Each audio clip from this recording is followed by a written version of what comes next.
agree. They never tell me that they proud of me. Now they want to sit around with me. I'm still setting healthy boundaries. I don't even trust family. A lot of people look down on me. You ain't got a fake smile for me. I'm still setting healthy boundaries. What's good, family? This is Dr. James, and this is Dr. James Spitting Game, where we talk parenting, education, sports, and juvenile justice. I've been incarcerated, I've been a coach, and I've earned a doctorate.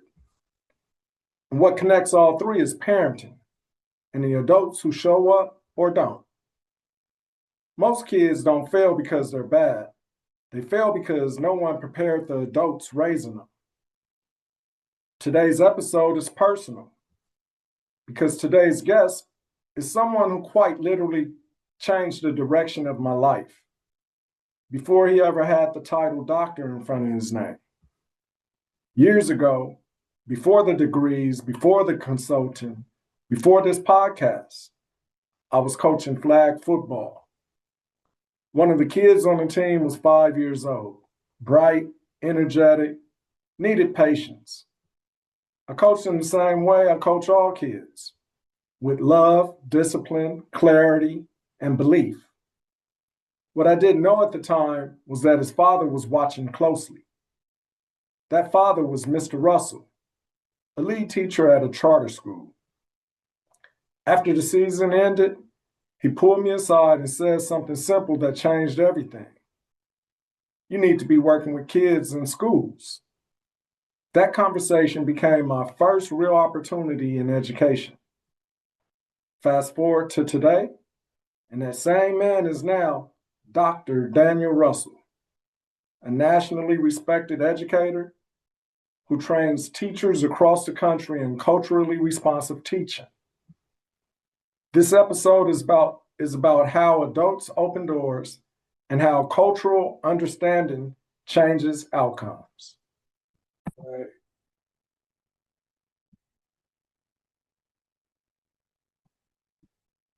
Dr. Russell, welcome to Dr. James Spitting Game. How you doing? Glad to be here. Thanks for having me on. Nice. I'm doing good. You know, life's good right now.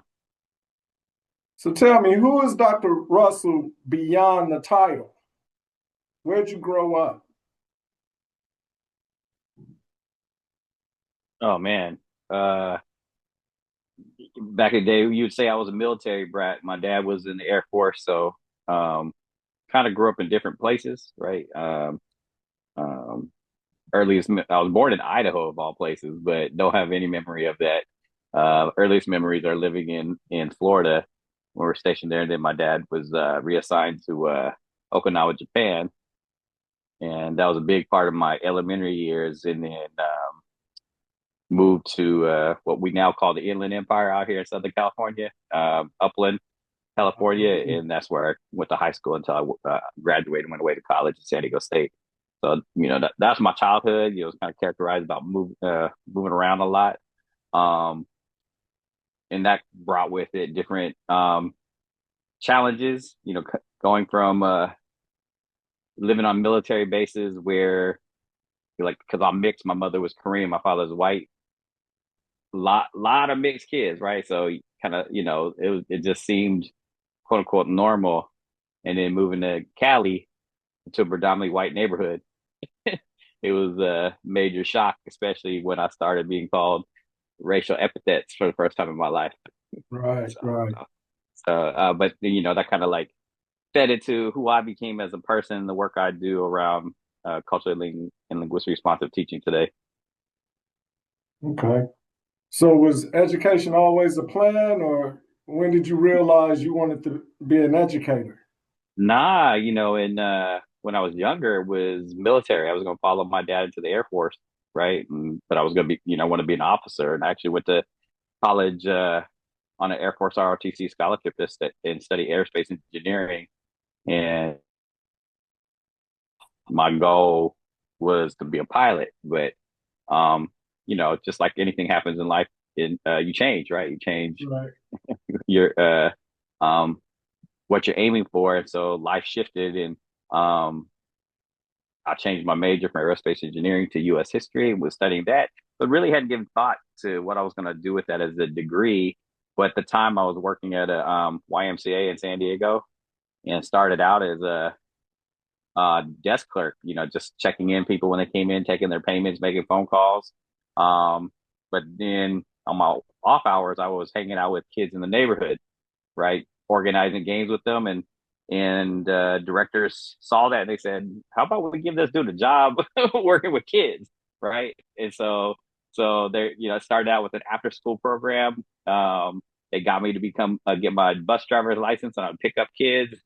And they called it a gang prevention program back then called Pride. I forgot what the letters stood for. But since you picked the kids up in a van, we did programming for them in the afternoon, right, in the weekends. And the weekends included like graffiti paintouts, and then that led to them saying, "Hey, we want you to help run a summer camp," right? And for low income youth. So I ran a summer sports camp, and then that's when I was really getting into like, oh, hey, I can work with kids. So originally I was thinking I'd go that route where I was going to work with organizations like the YMCA, working with youth groups. And then I came across a booth at a career fair about Teach for America, right? And so I went up and asked some questions, and that's when I first started thinking like, okay, I could teach, right? Because that's working with kids. I knew I wanted to do something social justice related with and working with kids, and whether it was going to be through organizations like a YMCA or Boys and Girls Club, or it was going to be through teaching. And so I was kind of like, let me explore this option. So, but that hadn't been something that I started school thinking about. I didn't think about it when I was younger. I wasn't even fully thinking about it when I was close to graduation. It just all kind of clicked when I saw that booth for Teach for America and started rethinking what could be possible, what I might be interested in doing. And so I ended up applying for Teach for America. They accepted me, placed me in Los Angeles, and 1994 I started my teaching career. That's crazy, man. I credit you to my whole journey working in education. When I coached your son, I never in a million years thought I would ever work at a school unless I was, coaching a team or something. But actually working, 40 hours a week on a campus, that was the last thing I would have pictured myself to be doing. What made you trust me enough to bring me into that school setting? You know, I've been a coach too, working with students, being a teacher, but I was also a coach too, right? I coached football, I coached soccer, right? I was a martial arts instructor, and you see the difference in people, right? Like, I've had coaches where for my kids that I was just like, never want them to coach my kid again, right? Mhm. Uh, but I could see what I saw was your focus on the kids, right? And it wasn't always like, oh, let me just put the best kid in. You were right. You were trying to help all kids get better, right? And that, I really appreciate that. And then, of course, after football, when took my son Carter and it's like, hey, let him come and learn basketball too, right? And he was going to the focus like kids, right? And I could see it, you know. Um Man, I'm and sorry. I'm I know sorry. you. Can you hear me? Yeah, I can hear you. Dude, for a second, Can you hear me? yeah, but for a second, the connection had went bad. So sorry Okay, about yeah, that. But yeah, I if saw you something on my end too. could, let's try to go back to that question. What was it that? Okay. All right,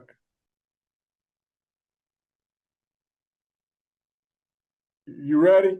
Yeah, I'm hoping everything works on my end. Yeah, I'm ready. I'm just I got booted out of my normal office space today. So hopefully everything's gonna flow well here. If not, we'll I'll try to see if I can bump Carter out of my office Well, you and get back sound up in there. good. You sound good right now. Okay, cool, cool.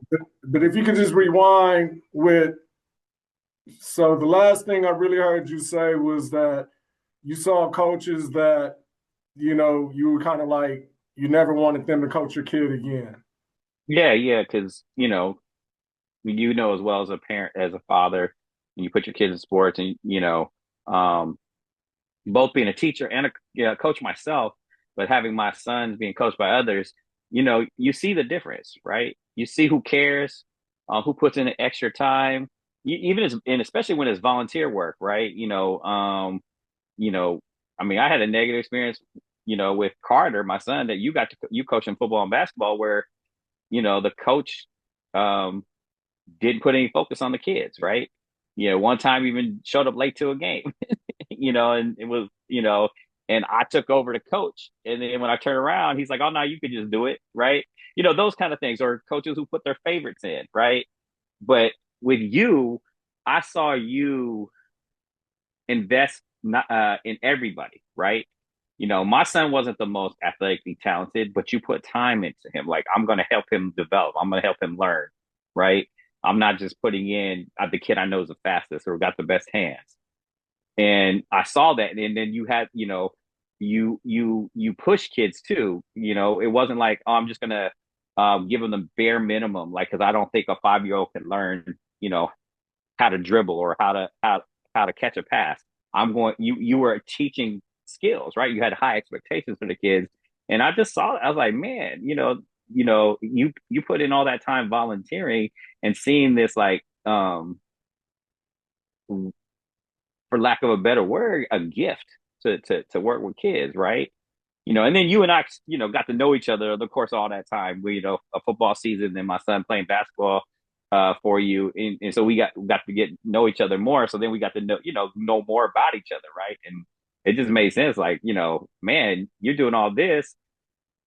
Um, you would fit in a space working with kids, and and where, like, whether it's teaching or something else where you can make a living out of it, right? Right. So Yeah. So as a previous administrator, lead teacher, some of those roles in education, what were the things that you looked for in adults other than the things you saw in me? Like, if you had to go hire some new staff, what are the things that you look for in those adults that'll be working with kids? uh it's in the field now, and sometimes it's overused, is the idea of a growth mindset, fixed mindset. And I, Carol Dweck's work, where she kind of made it, the ideas more open to, those not in higher academia. And so, and the idea of a growth mindset is that, is being a person that doesn't, like, you're not trying to be perfect, right? You're trying to be excellent, and you push for that excellence, and failure is okay because you learn from failure, right? And so as I've evolved in this field, that's one thing I look for is educators or future educators who kind of have that mindset. They're willing, like, I'm going to take risks, and I'm going to take chances. I'm going to try to learn, um, and um, not worry about, like, oh, I wasn't perfect at it, right? Because excellence is going to come with that willingness to try. Something else I look for is, and this is something I've always said as a coach, and then said to my own kids, like when they're listening to other coaches like you, I said, be coachable, right? So when your coach is coming over to you and, and sharing from his or her knowledge and experience to help you get better at what you want to be better at, be receptive to that. Don't be that player who says, I don't have nothing to learn from you, right? I'm too good, right? And so I transfer that same thing that to educators and future educators, be coachable, right? Yes, it can be tough to have somebody come in your room, observe you teach, but if the goal is for help you get better at what you do so that you can be more effective with your kids, then be receptive to that information, right? And that ties into growth mindset, because someone who has a growth mindset and knows that we can always constantly improve. It's not about you're born with these abilities, but you can develop these abilities, particularly in relation to being related to being an effective teacher. Then that person who has a growth mindset is also coachable, right? They're willing to hear the advice is being given to them. Like I had this one teacher I was working with, I loved it. She was struggling in the middle of the lesson. I'm observing her, seeing how she's going to apply the particularly culturally and linguistic responsive teaching skills that she'd been learning. And she stopped in the middle of the lesson and she just turned to me and said, I know this isn't going well. What do I need to do to make it go right? And I was impressed because most teachers don't do that. And I knew exactly what she needed to do. And so I said, da da da da da. And she's like, got it. And she applied the feedback right there. And the whole room changed. And then I loved it because the student nearest me turned to me like, who are you? And I said, I'm kind of like your teacher's teacher or your teacher's coach. And she wants to get better at certain things. And my job is to watch her, give her the feedback to help her get better. And the girl looked at me and was like, cool. And then she was totally engaged in the lesson. And later when I talked to the teacher, she was like, yeah, that student was like, I guess it got a lot more respect from that student because she was like, my teacher is willing to be vulnerable and learn. Right. Mm-hmm. And I love that teacher like exemplified that, both being coachable and that growth mindset in the moment. Right. And so that's something I really appreciate. And a third thing is teachers who are willing to critically examine their own thinking, to develop what we call cultural consciousness, awareness of their own culture, because that'll help them understand their students who may be culturally different than them. And cultural consciousness fuels critical consciousness, where they're willing to then examine systems, right? For example, like that have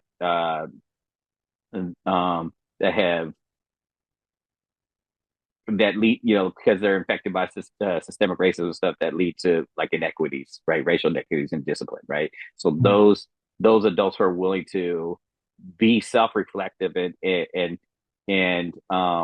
challenge their own thinking without thinking you're attacking them, for asking them to reflect on why they believe a certain way about,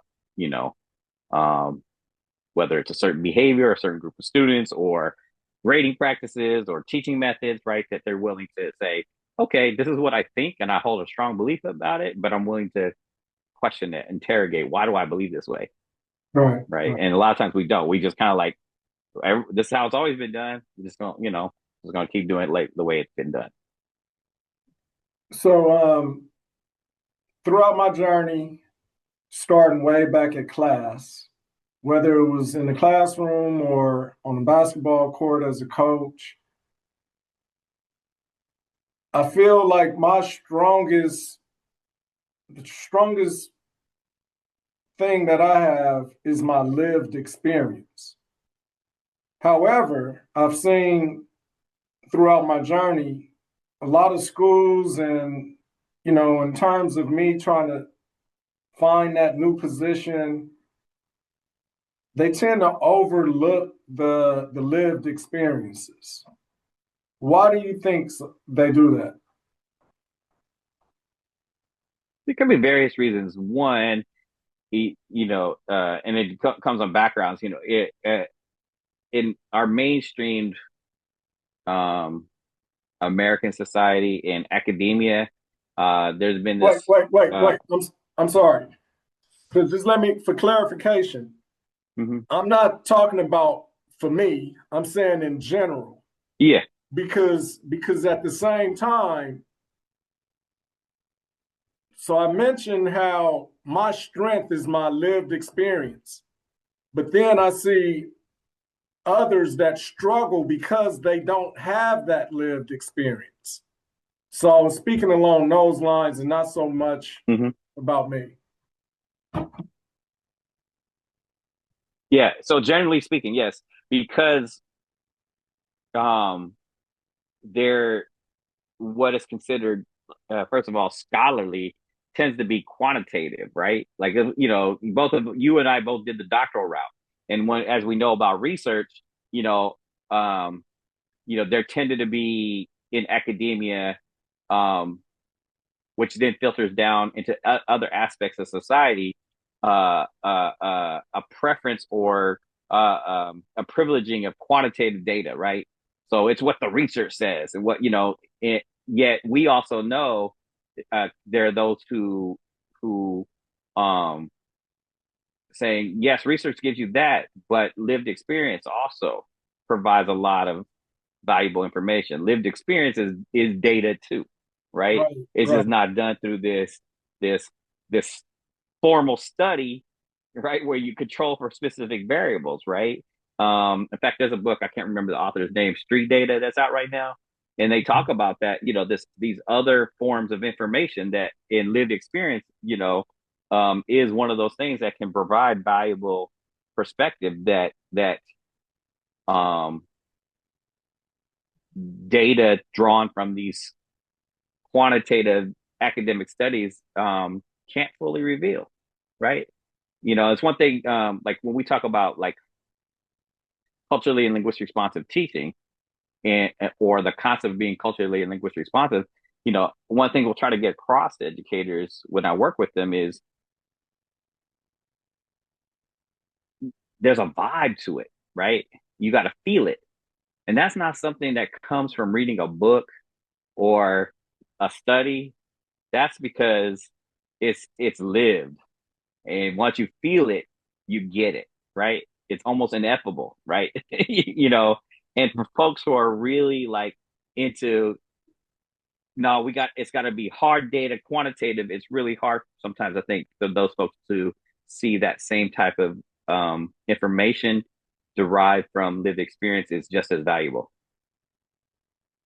Yep, because again, when I see those that lack that in their toolbox, they tend to miss a lot of students, right? A lot of them are kind of lost in the cracks because you're only using that approach that you learned in the book versus, I mean, and even if you haven't had the lived experience, be open to new approaches. Be open to listen to somebody that probably doesn't have the certifications or the education that you have, but they're able to relate Mm-hmm.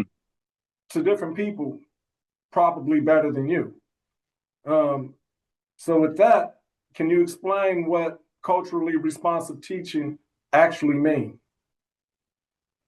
So there's a wide range of definitions, and it's something that's evolved over time. So, and you have different like terms, whether it's culturally responsive teaching, culturally relevant teaching, um, culturally and linguistically responsive, culturally revitalizing, culturally sustaining. They're all interconnected though, right? And so there's different evolutions, but at the core of being culturally responsive is um, intentionally recognizing, affirming that students come with cultural assets, right? They're not coming in as blank slates. They're not, uh, that they're the cultures they're coming with aren't these negative things that you've got to eradicate, which a long part of the history in U.S. education systems try to do. It's recognizing there are these assets, right, and these strengths, and explicitly communicating to students through what they study, what you say to them, what they see in the imagery around them, right? The experiences they have, the way you teach, that who they are culturally and linguistically is valued and respected. Then you're also harnessing those assets to help increase the likelihood of them being engaged in the content of learning and also processing the information, because what the research shows about culturally responsive teaching is not only does it increase the likelihood that students be engaged, which we know is correlated to higher academic success when students are intrinsically motivated to learn about whatever the topic is, but it also, culturally responsive teaching is tied to how the brain processes information. And so when teachers are teaching in a culturally responsive way, students learn more efficiently, right? They're not only more interested, but their brain processes the information better, right? So culturally responsive teaching leverages students' cultures to create that. The other part of this is also recognizing that because our school system is predicated on mainstream dominant culture behavior, right? Dominant culture beliefs, dominant culture ways of being, that we still have to provide our students the skills to be able to culturally adapt to that, to those dominant culture norms, but without giving up their identities and process. And so that's the second aspect of it. So it's not only are you, like Dr. Sharkey Holly, who we both work for, intentionally validating, affirming who students are, you're building off their cultural assets to help them, be more engaged and process information better. But you're also bridging them to have that ability to culturally adapt to different dynamics, but without giving their identity up in the process, right? So, some people call that code switching. We refer to that as cultural dexterity, temporarily adapting to whatever the cultural norms are in the moment, but without giving up your identity in the process. And then the last aspect of this, and Gloria Latza-Billings talks about this in her seminal work with culturally relevant pedagogy, is it's critically interrogating dominant culture. Why is it like, okay, we're teaching you how to bridge, but let's challenge the orthodoxy, right? Why are these behaviors privileged over these behaviors? Why is this literary canon, privileged over this, other literature by culturally diverse folks, right? So that's the third aspect of being culturally and linguistically responsive, is that willingness to interrogate the status quo. Okay. So, how does misunderstanding culture lead to discipline issues? There's various ways. Well, I'm going to go into one very specific area that I focus on. And that's when we look at students' behaviors, right? And oftentimes, students who are exhibiting behaviors that you could trace to the cultures they've been socialized into are misconstrued by educators who have been socialized into mainstream dominant culture norms of what are correct, appropriate behaviors for school. Give you an example. In school, we are taught implicitly and explicitly that a good student is one who remains silent, raises their hand, and waits to be called on and given permission to talk before they talk. Right? That is considered a good student. But we know from research on cultural differences that in some cultures,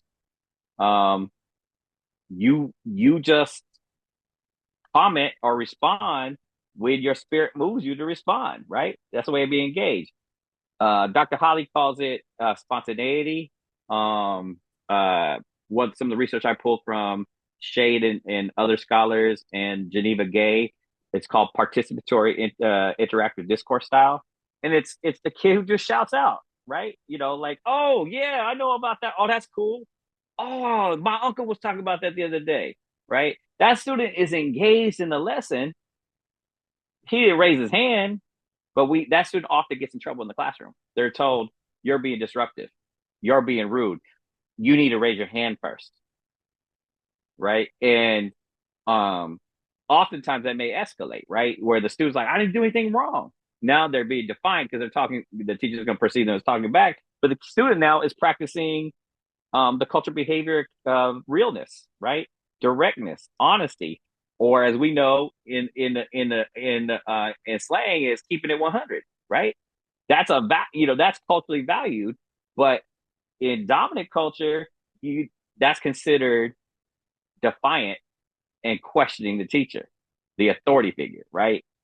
Which is considered a no-no. So those are two examples of where authentic cultural behaviors get misconstrued as a problem, as something bad, as something that needs to be eradicated. And then the student then becomes problematized because they were actually just showing they were engaged just in a different way. And the teacher misinterpreted, right? And understandingly, why teachers misinterpret, because and this is a process I had to go through myself, is how we've been socialized, right? We've been socialized into as students ourselves, as kids ourselves, of what appropriate or correct behavior is. So when we become educators, if nothing has caused us to question that, we tend to replicate those same expectations. So early in my career, when I had students who were spontaneously interacting in the lesson, I was shutting them down, telling them they were rude and being disrespectful. But when I was exposed to the information about cultural differences in behavior and started to see those, that became oh man, you know, you know, I've been treating this, from a deficit perspective. Right. And so that, and many educators were, and even, and even educators of color, because educators of color is often to be successful in the education system have been socialized into the same norms, right? And so then they replicate the norms too in the classroom, right? So all of us, until we have been exposed to this different way of thinking, and I was fortunate again through my experience in LA Unified, and then with Cultural Language Academy of Success class, to be exposed to a different way of understanding student behavior, right? And so saying no, that behavior we're seeing from that student who just spontaneously shouted out a response to or comment is not rudeness, it's not disrespect. It's just a different way of engaging, right? And so now how can I show that student I appreciate that, and then leverage that to help the student, be further engaged, right, and learning a lesson. So that's a couple examples right there. Okay. So earlier you mentioned when I was coaching the young ones, the little ones, the babies, that I had high expectations. And then a few days ago, you and I were talking about class and how we set high expectations for the students there. How much damage is done when we set low expectations? I don't know if I can specifically quantify it, but the plentiful research has showed that is one of the leading factors, particularly with like say Black youth, is low expectations, right? In fact the inverse of that, because people always talk about, well, parenting, but if they just had better parents or their community, blah blah blah, which we call deficit thinking. The research consistently shows that teachers with high expectations,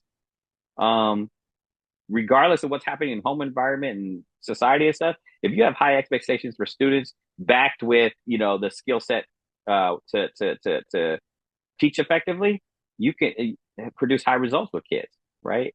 And so, and we know that teachers' beliefs about the capabilities of their students can impact how much those students achieve or don't achieve. There's plenty of studies that's shown it over and over again that high expectations is critical variable in student success. And when it comes to culturally responsive teaching, you can't be considered being culturally responsive if you don't have high expectations. So we talk about bad parents, good parents. Oftentimes people don't think about the generational trauma and the generational addiction and things of that nature that actually affects the whole parent to child relationship and the whole process. Uh, how do adults project their own trauma onto kids? Wow, that's a deep question. Um, well, started at the classroom level, like each one of us as an individual, and this is again, part of my own self journey, is you have to look at the whatever your experiences have been in life, they're going to impact your decision making in the classroom, right? Particularly what are referred to as vulnerable decision points, like those points when student does something and you are um, emotionally compromised in the moment. That is going to impact how you respond to that student. Say, for example, um, I had very authoritarian parents growing up, and I had very little like choice. And, that may cause me to be, because of that trauma of always being treated that way, it could lead me to being a very authoritarian teacher who does the exact same thing because I need to have some feeling sense of control too. And so I becoming a teacher because I got these little ones in front of me. I can do that. I've got power. I'm bigger than them, right? Or I'm loud, or whatever it is, and I can exert that on them. Or it could go the other way where a teacher could take that trauma they experience in their own life and say, "I'm going to be better," right? I want my students not to experience that, right? And so it goes both ways. Or somebody can, it can um evolve over time. Now, if I take it to a parent, you know, uh, if that parent, for example, uh, has experienced what Dr. Tyrone Howard out of UCLA calls school-based trauma, right? They've had a negative history with the school system, right? Um, and that parent brings that negative history with them. They may then impart that to their child, right? And so their child's coming with that. Child may not have had that negative history yet, but they're already coming with a predisposition to it because their parents had that negative experience, understandably, right? And so just like when we talk about restorative justice, restorative practice, there has to be harm. The harm has to be repaired, right? There needs to be investment in schools, in my perspective, in repairing the harm with communities and parents. That has been systemically done. Like we'll take for example the indigenous community, right? And the boarding schools, being forcibly removed from their families, right, and taken away and haircut, stripped of their cultural identities, and that damage it did to their communities, their families, and that's why today I mentioned it earlier. In many indigenous communities that have taken up culturally responsive teaching, they're also doing a version of culturally responsive teaching referred to as culturally revitalizing and linguistically revitalizing because they're trying to repair and restore their culture that was decimated and almost eliminated in many cases, right? Um, and so that is a form of trauma that that parents in the community have experienced that unless there's a relationship between the institution of school and the parents and the community, that trauma, yeah, can have impacts on students in the classroom because you know if the parent community lacks trust for teachers and the institution of school, their children may lack that trust, right? Understandably so. And we as educators need to understand that dynamic as a possibility, and rather than responding to parents, community members who don't seem to be quote unquote engaged or committed, be willing to learn that, understand more, and connect more. Because we may, that oftentimes that's going to be uncovered, and then now you can start the process um, of addressing that trauma in relationship between the institution and the community that could lead to a, a more a positive relationship and a productive relationship between the institution of school and educators and parents and community members. Okay. Um, so one of the things that I've did a lot, I say over the last 8 years. After class, I went to CPA, Community Preparatory Academy. While there, I had to come up with restorative justice um, interventions for discipline, right? And I think I did a pretty good job. However, when I came here to Pennsylvania, at times I have to do the same thing, but I'm actually in a juvenile justice residential setting. And one of the things that I think is going to be a battle is retraining adults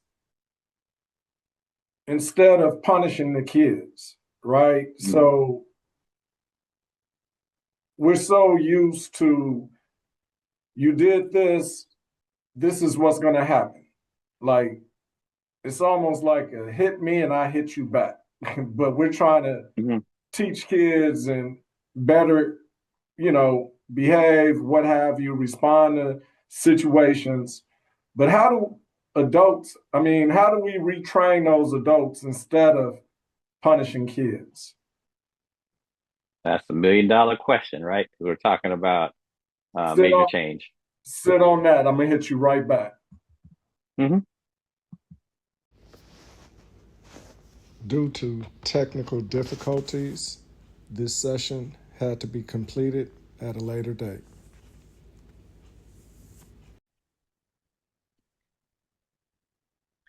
All right.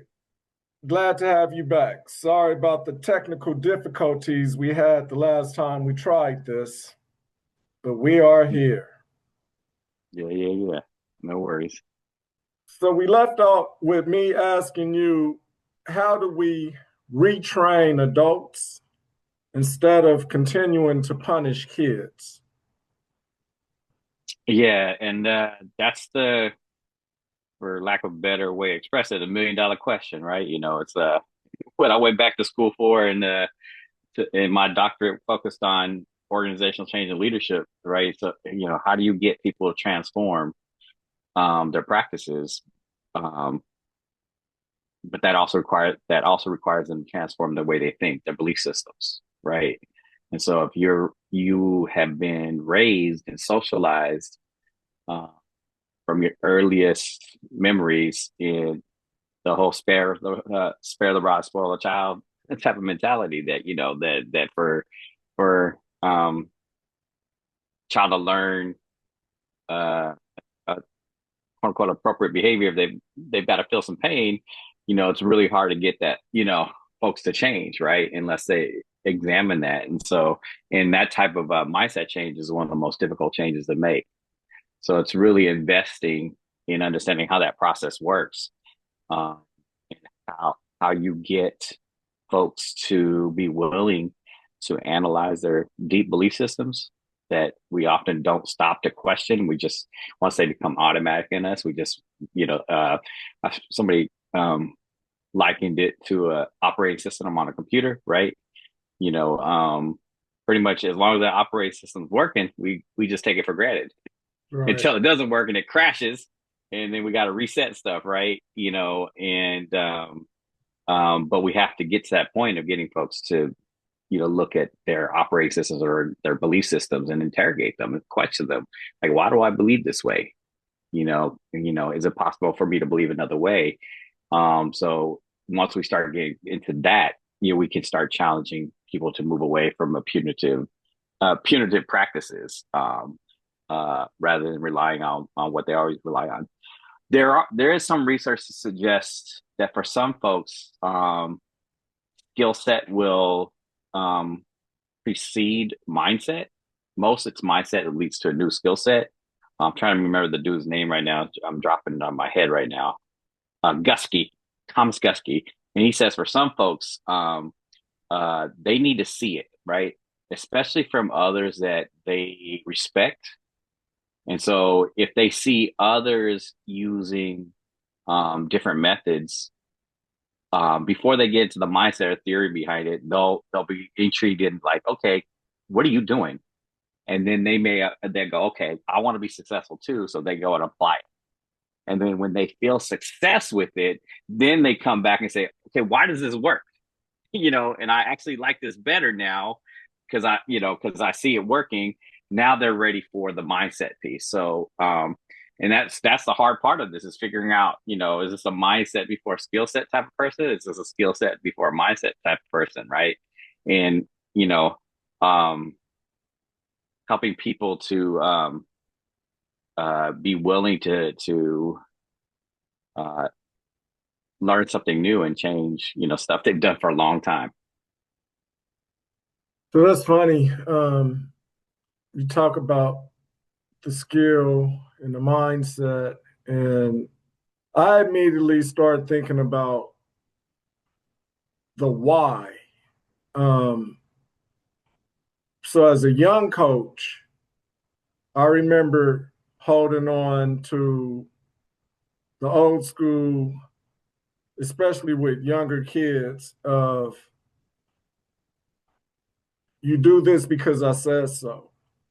Whether Mm-hmm. that's in a home, whether that's in the classroom, but when we're dealing with really um, subordinates, that old school thinking is just do it because I said so. What Right. I learned early on as a young coach in my, late 20s, or even when I started working at class, I started seeing that you get a much better buy-in from kids, even adults, when you explain to them why, Mm-hmm. right? You tell them to do this, and like you say, they're stuck in these old ways. They're reluctant to change and to do it. But then when they understand there's something behind it, this is Yeah. why, then they give you that buy-in, right? Yeah. So Yeah. It's interesting you bring that up because in the world of cultural and linguistic responsive pedagogy and the specific emphasis, the work through Dr. Shaki Holly around understanding cultural behaviors, particularly of those of historically marginalized, underserved groups. And what you're speaking to, he refers to as field dependent learners as contrasted with field independent learners. Field independent learners are the ones you described. That school wants them just to do it because to do it. And field independent learners, they'll do that. Like you tell me, as a coach, you say, go do this. They're like, yes, coach. Right. They don't need to know the why coach just said. Right. Teacher says, here, work on this assignment. Yes, ma'am. I'm gonna work on this assignment. Field dependent learners, they need to see the relevance. Right. Why is this important? How does this work for me? How is this useful? Right. And we often want them to conform to the field independent learners because the field independent are easier to deal with, right? You can just tell them and they're going to do it. So from a cultural perspective, we have to recognize, no, that's legitimate, right? Explaining the why, right? And helping folks understand that. And interestingly, there's a parallel in adult learning theory, andragogy, right? Is that, and this is often we see like when you're trying to lead professional learning sessions with teachers, if they don't see the relevance, they're disengaged just like their students are disengaged, right? Because adults need to know the why, right? What is this, especially for, why do I need to do this? How's this relevant? How's this gonna make me a better teacher, right? And then, I think something you probably appreciate coming from the basketball world. Um, uh, uh, I was listening to this podcast and it was something similar, like because they were trying to change the way scouting at the NBA level was done because they should looked at the data and they said that the way scouting was historically done wasn't correlating to picking the best players, right? And so they came with this different, a different approach using data and stuff. And of course, the old school, they're like, that's not going to work, right? Right. And because they didn't, because they were used to their way of doing things and they didn't understand the why. And that's why I was reading in this book called Change by Damon Santola, and he's breaking down how um, once the people they not only learned the why, these scouts, and they saw that the new way created it was more likely they're going to pick better players. Right. Then they shifted, right? But they were like resistant at first. So it's like it's not just our kids, right? So you naming that's really important that for lots of folks for different reasons, relevance, right, is critical to increase the likelihood of engagement. Good to hear. So, I often tell people how when I was at the charter schools, went from class to community preparatory academy, where I started dealing with the behaviors. And I felt my job was to keep our kids from going into the system. I come out here and now I'm trying to get the kids out of the system. So I think what we all need to know is how early do the warning signs show up in the schools? That's such an interesting question. I can't cite any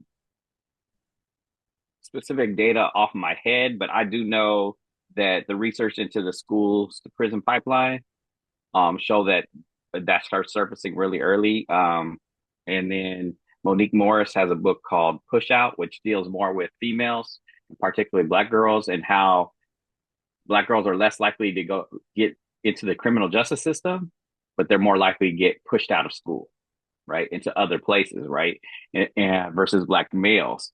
But it's the same phenomenon happening where school more and more becomes a place that you don't feel accepted and wanted and appreciated, and that you got to change who you fundamentally are in order to conform and be accepted. And that leads to some students developing in the research. I can't cite the person right now. Identity preserving behaviors. So I'll give you a concrete example. I had a fourth grader. I became a dean, and I've constantly called to the room, right? And I built my relationship with him as a dean. And he did some stuff that was egregious, right? From cursing to destroying stuff and things. But when you unpacked it, he wasn't engaged, right? He wasn't culturally and linguistically validated or affirmed as a young Black male. And as he and I developed our relationship, and he confided in me. He said, "Look, Mr. Russell, I know they think I'm a thug, or I'm gonna be a thug when I grow up. So fine, I'm just gonna be the best thug I can be, and I know I can scare them and intimidate them." Right? That's an identity preserving behavior. He's trying to have self esteem. He's trying to have a positive self image. And so but he's choosing something negative to embrace because he can be really good at being that negative. But we know at the end that's going to harm him. Right. Right. And so I appreciate it. I told him, I was like, thank you for keeping it real with me. Right. I said, can I challenge you to say that's not who you need to be? Right. You don't have to fit into somebody else's mold for you.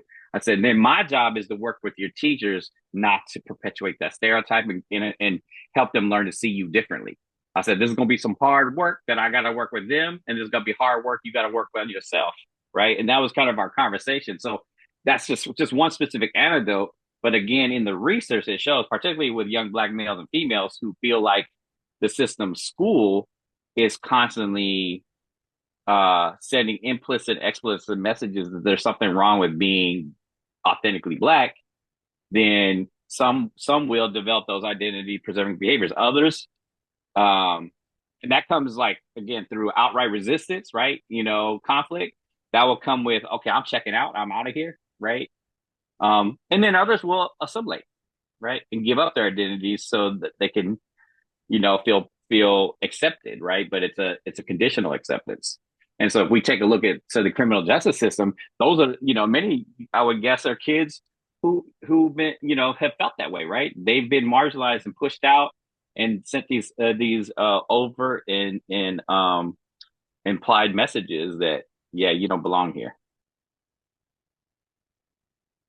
Yeah, see it a lot, way too Yeah. much. Yeah, so now I come to the full circle moment, right? Again, I mentioned it earlier. Meeting you, getting into the education, career, going to school, finishing school. Now I'm back here with you, right? Yes, sir. Talking Yes, sir. about all of the different things that you started kind of throwing into my brain.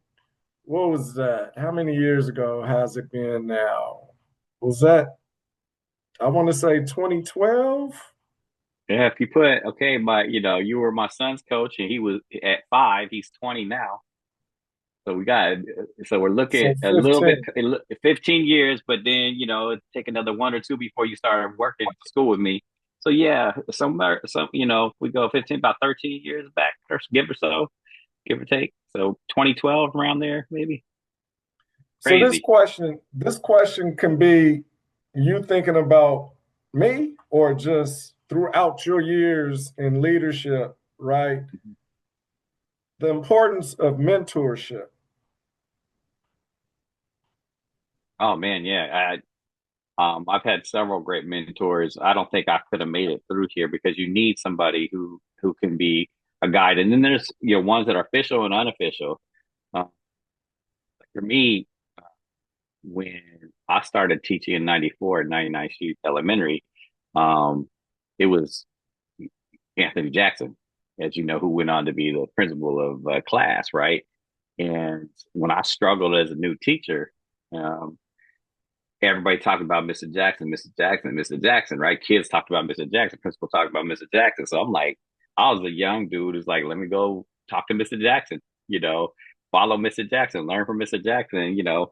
Here we are in 2025, and he's now Dr. Jackson, and we still hang and talk, right? And I'm still calling him up. I just called him up for some advice the other day, right? I was like, Uh, hey, got this chance to present, but they put a contract, like wasn't sure about a clause in that, right? I said, what's your thoughts, right? Or I've been working on this new framework, culturally linguistic, culturally and linguistically emancipatory pedagogy versus responsive, right? So I'll call him up, right? So there's, yeah, um, providing everything from motivation to modeling, right? To sage advice, right? And then there's Dr. Noma Lemoyne, still, that's Mama Noma, who gave lots of information. Even today, she's retired, but I still call her up, still talk to her, and she's still giving me give advice. And she actually wanted me to come up and present at a conference. So I'll be presenting at a conference, but I constantly calling her with questions, whether it's around culture responsiveness or linguistics or just education in general. Just, these are people that I, in the type of work we do, it's really critical that we have mentors. And then it's interesting you asked that question too, because while I was walking the dog a little while ago, I'm listening to a podcast, and the podcast is black male. It's about black male uh, behavior analysts, right? And there's not very. It's like they said it on their show. 0.9% of all behavior analysts are black males, right? Just completely underrepresented. And they talked about that. And one of the key things they were talking about in the episode today was power of mentorship, and particularly having another black male um, BCBA who's gone through it that can guide them and share with them, right? Because it's so hard what they have to face, right? And being so underrepresented, in the spaces they go into, not being heard, not being respected, right? And having somebody there to say, hey, you know, I've been through everything you've been through. Let me help you out, let me give you advice. Let me show you the way, but you're going to find your own way. But I'm still going to be here to give you information, or just to be somebody you can come to if things are hard, and somebody to celebrate with you when you've accomplished some stuff. So it's so timely that you asked that question because that was just what I was listening to about 30 minutes ago. So, what's also even more timely, literally last week, I'm talking to a young man that I work with, and we've been working together for probably about 5 or 6 years now. And he thanked me about something, and we got to talking, and he told me that it's hard for him to listen to other men, especially that look like him. Mm. He was Black. And I started telling him, likewise. Like, it took me a long time to start trusting in other men, because the truth of the matter, from what I see, most of us didn't have that father, or a lot of us didn't have our father in our homes with us. So then when we look at the population that we serve, most of them did not have their father in the home with them. So if you didn't have your father in a home with you, teaching you, telling you what to do, how hard do you think it is to listen to another man outside of your home tell you what to do and to trust? Yeah. So now that you say that that percentage of those BAs, behavior analysts, is such a low number, sounds like that's an area where we may need to tap into a little bit more, because it's needed. Yeah, yeah. And the brothers who have this podcast I listen to, that's what one of the things they're trying to do. They try to get others to join, other black men, right? And they're trying to get the word out there to go to different conferences. And several of them, they're all like former D1 athletes, basketball and football.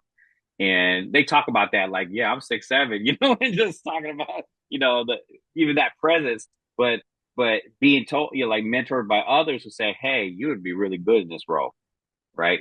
There's there's not enough of us out there.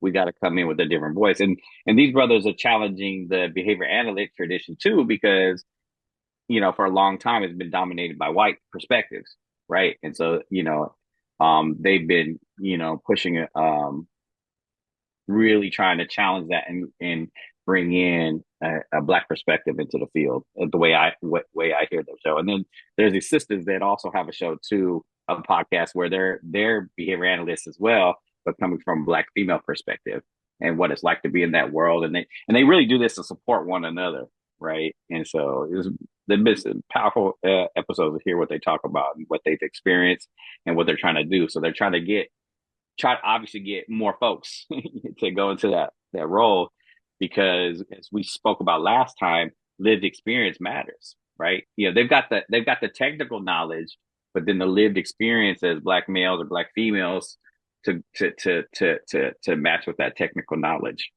Right. So the last question I want to ask, if you could speak to one teacher, one parent, and one school leader, what does each of them need to hear?